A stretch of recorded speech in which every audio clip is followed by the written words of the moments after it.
आज हम डिस्कस करने वाले हैं यहाँ पे कम्युनिकेबल डिसीज। अब देखिए कम्युनिकेबल डिसीज हमारी क्या होती है, इनको आज हम डिटेल में डिस्कस करेंगे। अच्छा, यहाँ पे सब्जेक्ट की हम बात कर ले तो सब्जेक्ट हमारा यहाँ चला है social pharmacy D pharma first year का, और इसके अंदर जो आपकी यूनिट 4 है इसको हमने स्टार्ट किया है।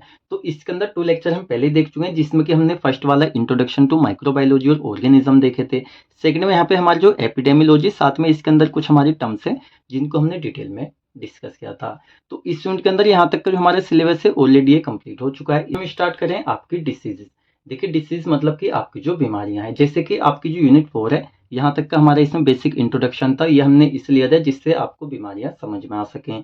तो आज हमारी स्टार्ट होती है यहाँ पे डिसीज जो है हमारी, कि इसमें हमारी जो कम्युनिकेबल डिसीज हैं इनको आज हम स्टार्ट करें, जिसके अंदर फर्स्ट हमारा रहेगा रेस्पिरेटरी इन्फेक्शन। तो रेस्पिरेटरी इन्फेक्शन के अंदर हमारी काफ़ी सारी यहाँ पे डिसीज़ है, यहाँ तक का हमारा टोटल इसके अंदर रहने वाला है को। अब चलिए यहाँ पे डिस्कस कर लेते हैं कम्युनिकेबल डिसीजेस हमारे यहाँ पे क्या होती हैं। तो हिंदी में मतलब समझे तो फर्स्ट है हमारे यहाँ पे संक्रामक रोग। मतलब देखिए संक्रामक रोग हम किसे कहते हैं, जो इजीली एक से दूसरे में उनका संक्रमण हो जाता है, इन्फेक्शन हो जाता है। सेकंड यहाँ पे इनको संचारी रोग भी कहते हैं। संचारी क्यों कहते हैं, क्योंकि यहाँ पे संचार हो रहा है। जैसे आपने पढ़ा होगा कम्युनिकेशन स्किल, अपनी बात हम दूसरे तक पहुंचा देते हैं, संचार कर देते हैं, कम्युनिकेशन कर देते हैं। उसी तरीके से ये जो हमारी कम्युनिकेबल डिसीज होती हैं, बीमारियां, ये एक बंदे से दूसरे में खुद ट्रांसफर हो जाती है, इनको करना नहीं पड़ता, ये खुद हो जाती हैं, इसलिए इनको यहाँ पे कम्युनिकेबल डिसीज बीमारियां कहते हैं। तो हो गया हमारा। अब चलिए यहाँ पे देख लेते हैं, जैसे फर्स्ट हमारा कम्युनिकेबल डिसीज के अंदर देखेंगे रेस्पिरेटरी इन्फेक्शन। तो हमारा जो रेस्पिरेटरी इन्फेक्शन है, आई थिंक आपको पहले पता होगा, हमारा जो श्वसन होता है, हिंदी में आपने पढ़ा होगा श्वसन संक्रमण। देखिए संक्रमण किसको कहते हैं, हम इन्फेक्शन को कहते हैं हिंदी में। काफ़ी सारे ऐसे पॉइंट होते हैं जो हिंदी आपको नहीं पता होती, आप कंफ्यूज हो जाते हैं। तो इस तरह से हमारा हो गया। तो रेस्पिरेटरी इन्फेक्शन जो हम देखने वाले हैं, तो इनके अंदर जो सिलेबस हमने यहाँ पे लिखा हुआ है, जैसे आप देख सकते हैं, ये सारे हमारे रेस्पिरेटरी इन्फेक्शंस होते हैं। जैसे कि इसमें हमारे यहाँ पे 11 रहेंगे, और एक लेक्चर में सभी को यहाँ पे डिस्कस करना पॉसिबल नहीं है, तो यहाँ पे आपकी जो 4 है मप्स तक, यहाँ पे इन 4 डिसीज को इस लेक्चर में डिटेल में हम देखेंगे। डिसीज को यहाँ पे हम स्टार्ट कर लेते हैं। जैसे कि फर्स्ट हमारे यहाँ पे डिसीज है चिकन पॉक्स। तो इसको हम चिकन पॉक्स कहते हैं, और हिंदी में कहते हैं हम इसको चेचक। तो कभी ना कभी आपने नाम सुना होगा चिकन पॉक्स या चेचक के नाम से।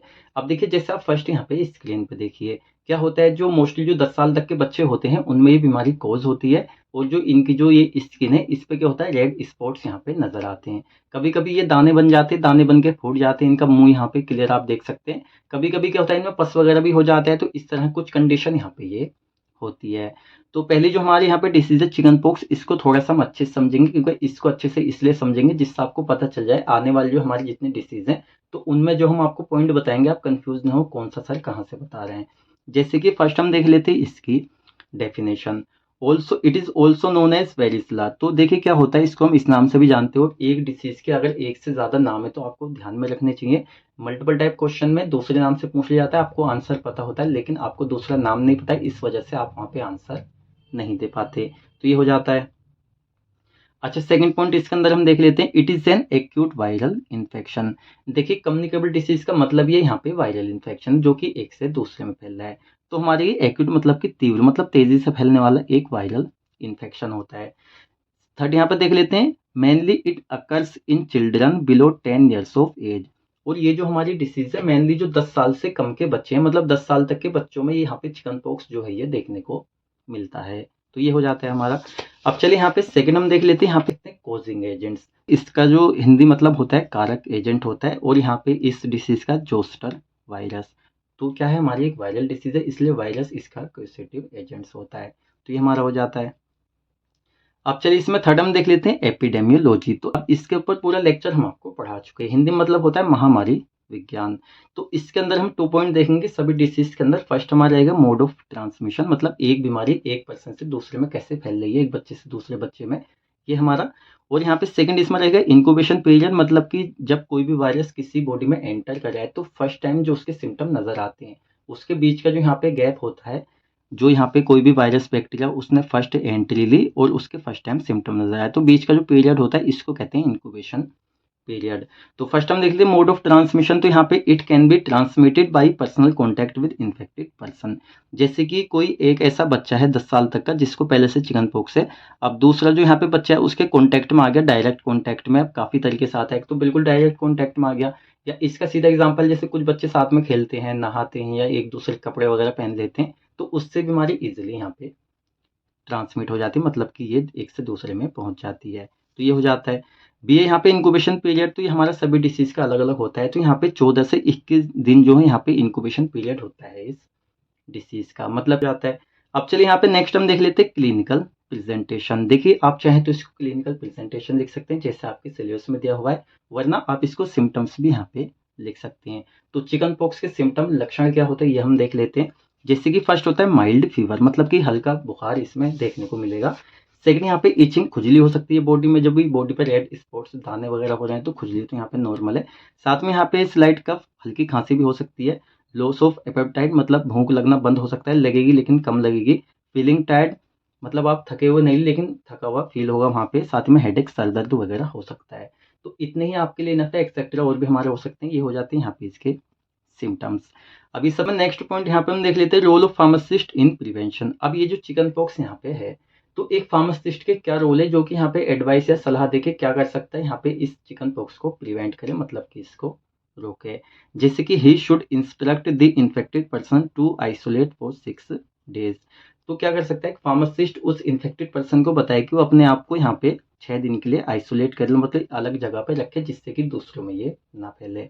अब देखिए फार्मासिस्ट के पास अगर पेशेंट आ रहा है तो पेशेंट को डायरेक्ट समझा सकता है, अगर उसके पेरेंट्स आए हैं उनको समझा सकता है, वहाँ पे एडमिट है तो खुद भी वहाँ पे वो फॉलो कर सकता है। तो सभी चीज़ें यहाँ पे रहेंगी, आप कंफ्यूजन हो ना, जो फार्मासिस्ट है वो समझा किसको रहा है, ठीक है। सेकंड है यहाँ पे he should give appropriate medicine to patient. वो जो फार्मासिस्ट है वो पेशेंट को अप्रोप्रिएट यहाँ पे मेडिसिन दे सकता है, जिससे कि वहाँ पे वो ट्रीट हो सके। और यहाँ पे थर्ड है यूज ग्लव्स।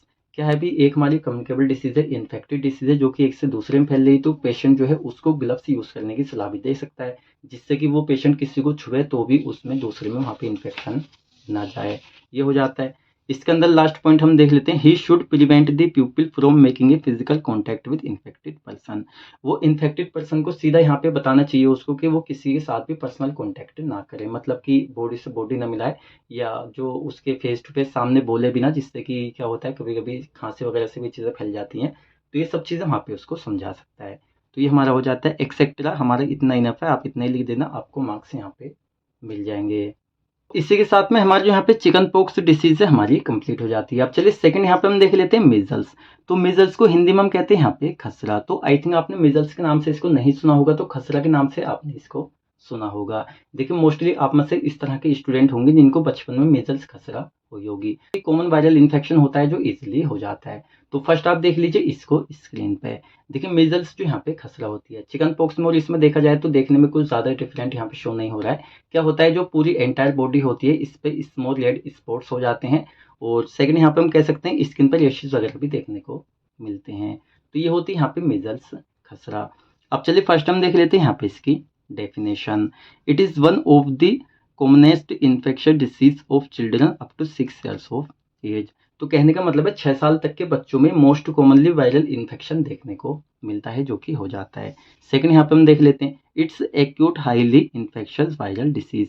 देखिए यहाँ पे एक्यूट मतलब कि बहुत ही तेजी से हाईली इन्फेक्शस वायरल डिसीज होती है, एक से दूसरे में बहुत ही आसानी से फैल जाती है। इसमें काफ़ी सारी चीज़ें यहाँ पे होती हैं, आसानी से एक से दूसरे में ये चली जाती है। अच्छा थर्ड हम देख लेते हैं, characterised by fever and small red spots on entire body. और कैसे हमें पता चलता है कि हाँ ये हमारी हो रही है, हल्का फीवर भी देखने को मिलता है या तेज फीवर, और साथ ही में स्मॉल रेड स्पॉट्स, जो एक एंटायर पूरी बॉडी होती है उस पे स्मॉल रेड स्पॉट्स देखने को मिलते हैं, जैसे कि आपको हमने यहाँ पे दिखाया है। तो ये हो जाता है।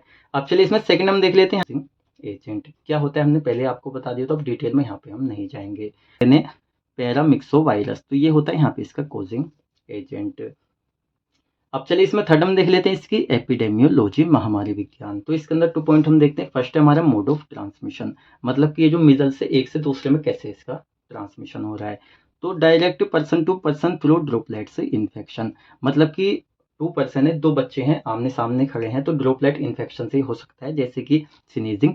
एक बच्चा 2 से 6 साल तक के बच्चों में होता है ना कॉमनली, इसलिए बच्चों का एग्जाम्पल ले रहे हैं। जैसे कि एक बच्चा दूसरे बच्चे के बिल्कुल सामने खड़ा होकर यहाँ पे खांस रहा है, तो छींक आ रही है, या उसको एक तरह से कह सकते हैं जो ड्रॉपलेट जो नाक से निकल रहा है या मुंह से निकल रहे हैं जो ड्रॉपलेट थूक वगैरह के, तो वो दूसरे बच्चे के कॉन्टैक्ट में आएंगे, उसको वहाँ पे हो जाएगा। या बात करें तो में क्या होता है, मुंह से हल्का फुल्का थूक या वो निकल जाता है जिससे कि दूसरे में कोज हो जाता है। और थर्ड यहाँ पे किसिंग, अब भाई बच्चे मोस्टली किसिंग वगैरह नहीं करते, लेकिन बच्चों में जब थोड़ा सा प्यार होता है तो कर लेते हैं, अब वो वैसा वाला नहीं लेकिन हो जाता है। तो ये हमारा हो गया। अब इसके अंदर सेकंड हम देख लेते हैं इंक्यूबेशन पीरियड, मतलब कि ये जो हमारे यहाँ पे आरएनए पैरामिक्सो वायरस है, इसने बॉडी में एंटर करने के बाद में फर्स्ट टाइम सिम्टम जो नज़र आते हैं वो 10 से 14 दिन के अंदर यहाँ पे आ जाते हैं। तो ये हो जाता है। अच्छा, यहाँ पे नेक्स्ट हम देख लेते हैं सेक्स। तो यहाँ पे मोड ऑफ ट्रांसमिशन के बाद में इंक्यूबेशन पीरियड, उसके बाद में सेक्स। तो एपिडेमियोलॉजी में कभी कभी हम ये भी देखेंगे कि मेल फीमेल में किसको ये कॉज हो सकती है। तो सेक्स की बात करें तो यहाँ पे बोथ सेक्सेस आर अफेक्टेड, मतलब कि मेल फीमेल दोनों में यहाँ पे ये हो सकती है। ये हो जाता है। अब नेक्स्ट हम देख लेते हैं यहाँ पे क्लिनिकल प्रेजेंटेशंस, मतलब कि यहाँ पे कह सकते हैं हम इसके सिम्टम्स। तो सिम्टम्स यहाँ पे क्या नज़र आते हैं मीजल्स के, तो जैसे कि यहाँ पे हम कह सकते हैं फर्स्ट यहाँ पे हाईली फीवर, मतलब कि तेज बुखार देखने को यहाँ पे मिल सकता है। स्नीजिंग, छींक आना, या वोटरी एंड रेड आईज, यहाँ पे क्या आंखों से पानी आना या लाल आंखें हो जाना। कफ, यहाँ पे खांसी वगैरह हो जाना, या रेशेस ऑन स्किन, ये तो मेन सिम्टम है, पूरी मतलब चकते रेशेस हो जाना पूरी स्किन पे। या red spots on entire body, मतलब छोटे छोटे रेड स्पॉट्स हो जाते हैं पूरी बॉडी पे, एक्सेट्रा। ये हमारे हो जाते हैं यहाँ पे इसके सिम्टम्स। और हमारा लास्ट में यहाँ पे आ जाता है role of pharmacist in prevention, और इसको प्रिवेंट करने में, प्रिवेंशन करने में एक फार्मासिस्ट के क्या रोल यहाँ पे होते हैं। जैसे कि फर्स्ट है यहाँ पे isolate the patient for 7 days after the rashes appears, मतलब कि एक पेशेंट जिसकी स्किन पे जो रेशेस वगैरह हैं वो अपीयर्स मतलब शो होने लगे हैं, तो पेशेंट को यहाँ पे वो 7 दिन के लिए आइसोलेट उसको कर लेना चाहिए जिससे दूसरों में ना फैले। सेकंड यहाँ पे protect the eyes of the patient from light, और जो पेशेंट है उसकी आईज को यहाँ पे लाइट से प्रोटेक्ट करना चाहिए, तो ये भी इस डिसीज में होता है। थर्ड यहाँ पे measles vaccination 0.5 ml at the age of 9 to 12 month, मतलब कि 9 से 12 मंथ मतलब महीने तक के बच्चे को अगर ये हो रहा है तो उसको इतनी यहाँ पे 0.5 ml वैक्सीन हम दे सकते हैं। अच्छा, एक पॉइंट और, इफ कॉन्ट्रा इंडिकेट, मतलब कि उस बच्चे को हम ये नहीं दे सकते, कॉन्ट्रा इंडिकेटेड उसकी बॉडी में ये है, तो यहाँ पे immunoglobulin can be given, immunoglobulin भी यहाँ पे हम दे सकते हैं, मतलब उसका जो इम्यून सिस्टम है उसको यहाँ पे हम स्ट्रॉन्ग कर सकते हैं। जैसे कि लास्ट में पॉइंट भी है प्रमोट इम्यूनाइजेशन, तो इम्यूनाइजेशन को हम प्रमोट कर सकते हैं जिससे जो बीमारियां हैं उसकी बॉडी में थोड़ी कमी कोज हो। एक्सेट्रा हमारे हो जाते हैं रोल ऑफ फार्मासिस्ट। तो हमारी यहाँ पे सेकंड डिसीज है ये मीजल्स भी हमारी कंप्लीट हो जाती है। अब चलिए थर्ड यहाँ पे डिसीज हम देख लेते हैं। तो थर्ड हमारे यहाँ पे डिसीज आ जाती है रूबेला। अब देखिए रूबेला क्या होती है, पहले इसके बारे में थोड़ा सा हम समझ लेते हैं। तो इसको हिंदी में भी यहाँ पे हम रूबेला कहते हैं, और एक तरह से हम देखें तो इसको जर्मन मेजल्स के नाम से भी हम जानते हैं। देखिए मेजल्स यहाँ पे आ रहा है तो कह सकते हैं रूबेला जो यहाँ पे मेजल्स का हमारा एक टाइप है जिसको यहाँ पे जर्मन मेजल्स हम कहते हैं। तो फर्स्ट आप देख लीजिए स्क्रीन पे क्या होता है, हमारा जो रूबेला होता है इसमें हमारी रेड आइज वगैरह भी देखने को मिलती हैं, या हमारी बॉडी जो है उसमें पिंक रेशेस भी यहाँ पे देखने को मिलते हैं, साथ में रेड रेशेस भी। तो कह सकते हैं इसकी डेफिनेशन एक पॉइंट हम देख लेते हैं। It is a contagious viral infection best known by it's distinctive red रेश या रेशेस हम कह सकते हैं। तो सकते हैं यहाँ पे जो रूबेला डिसीज है हमारी ये कॉन्टाजियस वायरल इन्फेक्शन है, मतलब कि एक दूसरे में वायरल तरीके से ये फैल सकता है वायरस के द्वारा। और बेस्ट नोन इसको हम जानते किससे कि हमारे हो गया, तो इसके जो रेड रेशेस होते हैं इससे यहाँ पे हम इसको जानते हैं। तो ये हो जाती है यहाँ पे इसकी डेफिनेशन। इसके कॉजिंग एजेंट की हम बात करें केयूसेटिव वायरस, देखिए इस तरह की डिसीज में कुछ चीज़ आपको याद हो जाती है, जैसे कि नाम है यहाँ पे रूबेला, रूबेला वायरस, तो आपको इजीली इसका नाम यहाँ पे याद रहेगा। थर्ड यहाँ पे हम देख लेते हैं एपिडेमियोलॉजी। तो एपिडेमियोलॉजी में फर्स्ट हम देख लेते हैं मोड ऑफ ट्रांसमिशन, यहाँ पे जो रूबेला है एक से दूसरे पर्सन में किस तरह से कम्युनिकेट होती है, यहाँ पे फैलती है। तो direct person to person through droplets infection, जैसे कि पर्सन टू पर्सन यहाँ पे ड्रॉपलेट इन्फेक्शन में क्या हो सकता है, स्नीजिंग, खांस सकता है, बात कर सकता है, किसिंग कर सकता है, किसी भी तरीके से जो ड्रॉपलेट है इन्फेक्टेड पर्सन को दूसरे की बॉडी में चली जाती हैं जिससे कि इन्फेक्शन ये यहाँ पे ट्रांसमिशन हो जाता है इस डिसीज का। जैसे कि स्नीजिंग वगैरह यहाँ पे, या टॉकिंग, या कह सकते हैं यहाँ पे जो किसिंग वगैरह है वो एग्जाम्पल में आप लिख सकते हैं। अच्छा, इनक्यूबेटिंग पीरियड की हम बात करें तो इसके जो फर्स्ट टाइम सिम्टम्स शो होते हैं होने के बाद में 10 से 12 दिन के अंदर इसका ये टाइम होता है, ये हो जाता है इसके अंदर। और यहाँ पे हम देख लेते हैं क्लिनिकल प्रेजेंटेशन, मतलब कि इसके जो यहाँ पे सिम्टम्स होते हैं, तो क्या क्या यहाँ पे सिम्टम्स होते हैं। जैसे कि फर्स्ट यहाँ पे फीवर, बुखार देखने को मिल सकता है, रनी नोज, जो नाक है वो बह सकती है, बहती नाक, हेडेक, सर दर्द हो सकता है, रेड आइज, जो आइज है वो रेड हो सकती है, लाल, पिंक रेशेस बॉडी पे देखने को मिल सकते हैं, और साथ में यहाँ पे एचिंग जॉइंट्स, जो जॉइंट्स है उनमें भी दर्द यहाँ पे हो सकता है, जॉइंट्स पेन। तो ये होता है यहाँ पे जो रुबेला होती है इसके सिम्टम्स, क्लिनिकल प्रेजेंटेशंस। लास्ट में यहाँ पे आ जाता है role of pharmacist in prevention. अब भाई फार्मासिस्ट के क्या रोल होते हैं इसको यहाँ पे प्रिवेंट करने में। जैसे कि फर्स्ट यहाँ पे रुबेला की जो वैक्सीन है वो प्रेजेंट होती है तो वो वैक्सीन वहाँ पे दी जा सकती है। प्रोवाइड वैक्सीनेशन, वही वाली हमारी बात हो गई, वैक्सीनेशन प्रोवाइड कर सकता है यहाँ पे। साथ में एजुकेट द पेशेंट्स, पेशेंट को एजुकेट कर सकता है कि कैसे आपको लोगों से बच के रहना है या क्या चीज़ आपको फॉलो करनी है जिससे डिसीज आपकी सही हो सके। Isolation of the patient at home और hospital in a well ventilated, मतलब कि जो पेशेंट है अगर उसको रुबेला है तो उसको सलाह दे सकता है, एजुकेट कर सकता है कि अपने आप को एक तरह से वो आइसोलेशन कर ले, लोगों से अलग रख ले। जैसे कि घर है, घर में कोई नहीं रहता या घर में एक ऐसा रूम है जिसमें वो रह सकता है, हॉस्पिटल के अंदर रह सकता है या एक तरह से एक ऐसी जगह जो वेल वेंटिलेटेड रूम हो, मतलब कि इन्फेक्शन वगैरह वहाँ पे ना हो, क्लीन हो, माइक्रो ऑर्गेनिज्म फ्री हो और साथ ही में वहाँ पे लोग भी ना हो।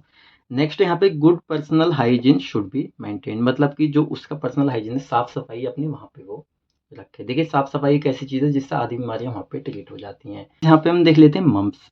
देखिए मम्प्स हमारे यहाँ पे क्या होती है, तो इसको हिंदी में हम कहते हैं गलसुआ। आई थिंक आपने इसका नाम कभी सुना हो। तो फर्स्ट हम देख लेते हैं स्क्रीन पे, जैसे आपको स्क्रीन पे दिख रहा है, देखिए इसको हम कहते हैं मम्प्स या गलसुआ। अब क्या है कि इसमें होता क्या है, जो हमारे फेस का एक साइड है इसमें क्या काफ़ी ज़्यादा सूजन ही देखने को मिलती है। और मोस्टली होती क्या है, हमारे जो यहाँ पे ईयर्स के पास में हमारी सेलाइवरी ग्लैंड्स होती है, इसमें ये मेनली देखने को मिलती है। तो आपने यहाँ पे देख लिया ये किस तरह की हमारी कंडीशन हो जाती है मम्प्स में। अब चलिए फर्स्ट हम देख लेते हैं इसकी डेफिनेशन। तो it is acute infection caused by virus. हमारे जो यहाँ पे मम्प्स है ये हमारी एक एक्यूट मतलब तेजी से फैलने वाला कह सकते हैं, हमारे एक इन्फेक्शन होता है जो यहाँ पे कोज्ड होता है एक वायरस के थ्रू, मतलब इसका कैसेटिव एजेंट जो है एक वायरस होता है। कौन सा होता है हम आगे देखेंगे। सेकंड इसमें हमारा पॉइंट है, it mainly occurs in salivary glands present near years. हमारे जो ईयर्स होते हैं, कान होते हैं, उसके पास में जो यहाँ पे प्रेजेंट होती है सेलाइवरी ग्लैंड्स, उसमें मेनली हमारी पाई जाती है जो यहाँ पे मम्स होती है। थर्ड यहाँ पे हम देख लेते हैं, इट में also affect testis, pancreas, ovaries, prostate and CNS central nervous system. और यहाँ पे जो मम्स डिसीज है हमारी, ये मेनली अफेक्ट किसको करती है, प्रभाव करती है, मतलब जिसपे जैसे कि हमारी टेस्टिस हो गए, जो एक मेल के टेस्टिस होते हैं, पेनक्रियाज हो गई, ओवेरीज फीमेल की होगी और साथ में प्रोस्टेट हो गया, और यहाँ पे सीएनएस हमारा जो सेंट्रल नर्वस सिस्टम होता है उसको भी अफेक्ट हमारा कर सकता है। तो ये हो गई। इसमें नेक्स्ट हम देख लेते हैं, there is not any specific treatment is available. अब देखिए यहाँ पे जो मम्प्स है तो इसके लिए कोई भी एक स्पेसिफिक मतलब कि एक क्या होता है, कोई भी डिसीज है उसके लिए परमानेंट एक ट्रीटमेंट है, ये आप देख सकते हैं जैसे किस चीज़ की वैक्सीन वगैरह होती है, दवाइयाँ होती हैं, तो वो यहाँ पे मम्प्स के लिए कोई भी स्पेसिफिक ट्रीटमेंट अवेलेबल नहीं है। लेकिन क्या होता है, इसको हम देख के इसका ट्रीटमेंट कर लेते हैं। तो ये हो गया। नेक्स्ट हम देख लेते हैं यहाँ पे वायरल डिसीज जो वायरस से कोल्ड होती है, और हमारे वायरस कौन सा होता है, तो मिक्सो वायरस पेरोटाइडाइटिस, ये इसका यहाँ पे होता है। नेक्स्ट हम देख लेते हैं यहाँ पे एपिडेमियोलॉजी, भाई एक बंदे से दूसरे में फैल कैसे रही है। जैसे कि मोड ऑफ ट्रांसमिशन में हम देख लेते हैं यहाँ पे, तो it spread directly from person to person by droplets infection. तो एक चीज आपको यहाँ पे देखने को मिल रही होगी, जितनी भी हमारी डिसीज है इनमें ये वाला पॉइंट लगभग सिमिलर सा है। तो अगर आपको यहाँ पे जो कम्युनिकेबल डिसीज है, हमने यहाँ पे 3-4 आपको पढ़ा रहे हैं, अगर आपको किसी का मोड ऑफ ट्रांसमिशन याद नहीं आ रहा है तो ये वाला पॉइंट आप यहाँ पे लिख सकते हैं। मतलब कि क्या है भाई, फेस टू फेस दो लोग हैं, ड्रॉपलेट इन्फेक्शन, सीधा आप बोल रहे हैं, किसिंग कर रहे हैं या एक तरह से बात कर रहे हैं, टॉकिंग कर रहे हैं, इस तरह से फैल सकता है इजीली। इंक्यूबेशन पीरियड की हम बात करें तो इसका जो टाइम होता है यहाँ पे 2 से 3 वीक्स होता है, इतने में फर्स्ट टाइम सिम्टम यहाँ पे नजर आ सकते हैं। एज की हम बात करें तो कॉमनली 5 to 9 ईयर्स, मतलब कि 5 साल से 9 साल तक के बच्चों में देखने को मोस्टली मिलता है। साथ में सेक्स की बात करें तो बहुत मेल फीमेल दोनों में ये हो सकता है। नेक्स्ट हम बात कर लेते हैं यहाँ पे क्लिनिकल प्रेजेंटेशंस, मतलब कि क्या सिम्टम नजर आते हैं जब किसी को मम्स यहाँ पे हो जाता है। तो वैसे आपने स्क्रीन पे देख लिया क्या शो होता है यहाँ पे। देखिए फीवर हो सकता है, हेडेक सर दर्द हो सकता है, मसल्स एचिस ये हो सकते हैं, टायर्डनेस यहाँ पे थकान वगैरह आपको हो सकती है, स्वेलिंग जा, आपकी जो यहाँ पे क्या है जो जा है जबड़े उनमें सूजन आ सकती है, जैसे कि आपने देखा स्क्रीन पे, ये तो हमारे यहाँ पे मेन है। नेक्स्ट है यहाँ पे लॉस ऑफ एपेटाइट, आपकी जो भूख है वो भी यहाँ पे कम हो सकती है। तो ये हमारा हो जाता है। लास्ट में यहाँ पे हम देख लेते हैं रोल ऑफ फार्मासिस्ट। अब भाई मम्प्स जो हो रहा है तो एक फार्मासिस्ट के क्या रोल है जिससे कि इसको यहाँ पे प्रिवेंट या ट्रीट यहाँ पे किया जाए। Provide education regarding complications. अब भाई 5 से 9 साल का बच्चा है, उसको क्या है यहाँ पे समझाया जाएगा। तो नॉर्मल क्या होता है, जो उसके पेरेंट्स वगैरह होते हैं उनको ये बातें समझाई जाती हैं, या उसका भाई बहन जो भी बड़ा है, जैसे कि भाई प्रोवाइड कराई जाती है एजुकेशन रिगार्डिंग कॉम्प्लिकेशन। ये हमारे जो मम्स है इसमें क्या क्या कॉम्प्लिकेशन यहाँ पे देखने को मिल सकती हैं। और यहाँ पे वैक्सीनेशन इसकी होती है तो वैक्सीनेशन प्रोवाइड की जाती है। आइसोलेशन फॉर 1 वीक के लिए आइसोलेशन किया जाता है, उसको अलग रखा जाता है। साथ ही में disinfect all the articles used by the patient. कहने का मतलब यहाँ पे जितने भी आर्टिकल्स वगैरह पेशेंट के थ्रू यहाँ पे यूज़ किए जा रहे हैं उनको भी डिसइंफेक्ट यहाँ पे किया जाता है, इन्फेक्शन उन पर से हटाया जाता है जिससे और में कोज ना हो। तो इस तरह से हम कह सकते हैं जैसे घर में कोई बच्चा है 5 से 9 साल का, उसको मम्स है, वो कोई चीज़ें यूज़ कर रहा है तो पेरेंट्स को सलाह दी जाती है कि दूसरा बच्चा यूज़ ना करे, कर रहा है तो उसको थोड़ा डिसइंफेक्ट कर दिया जाए जिससे कि दूसरे को यहाँ पे कोज ना हो। तो एक्सेट्रा और भी हमारे हो सकते हैं। अब देखिए इसमें हमारे जो 5 डिसीज़ है वो यहाँ पे इन्फ्लुएंजा, लेकिन इस लेक्चर में हम 4 ही देखेंगे क्योंकि इन्फ्लुएंजा जो है यहाँ पे डिसीज़ हमारी 5 है, लेकिन इसके अंदर हमारी काफ़ी और भी यहाँ पे डिसीज़ हैं। तो एक लेक्चर में पूरा यहाँ पे इन्फ्लुएंजा को हम डिस्कस करेंगे। तो ये जो हमारी यहाँ पे 4 डिसीज़ थी इसको हमने यहाँ पे डिटेल में डिस्कस किया है। अब देखिए हमने अपनी तरफ से पूरी कोशिश की है एक-एक पॉइंट को यहाँ पे अच्छे से समझाने की। अब हमने यहाँ पे इतनी मेहनत की है तो आप चैनल पर नए हैं तो आप सब्सक्राइब तो यहाँ पे कर ही सकते हैं। अब आपको लेक्चर अच्छा लगा है तो वीडियो को लाइक करें, नए हैं चैनल पर चैनल को सब्सक्राइब करें। आपका कोई भी डाउट आप कमेंट सेक्शन में पूछ सकते हैं और इस लेक्चर को अपने फ्रेंड्स के साथ कॉलेज ग्रुप में, यूनिवर्सिटी ग्रुप में कहीं भी आप यहाँ पे सेंड कर सकते हैं जिससे और बच्चों को भी यहाँ पे हेल्प मिले। साथ में इसके जो नोट्स है वो मिल जाएंगे आपको हमारी वेबसाइट पे, आपको स्क्रीन पे दिख रही होगी www.easyforms.com। ये आप सीधा गूगल पे जाके सर्च करेंगे तो भी आपको ये मिल जाएगी। तो हम मिलते हैं जल्दी आपसे नेक्स्ट वीडियो लेक्चर में।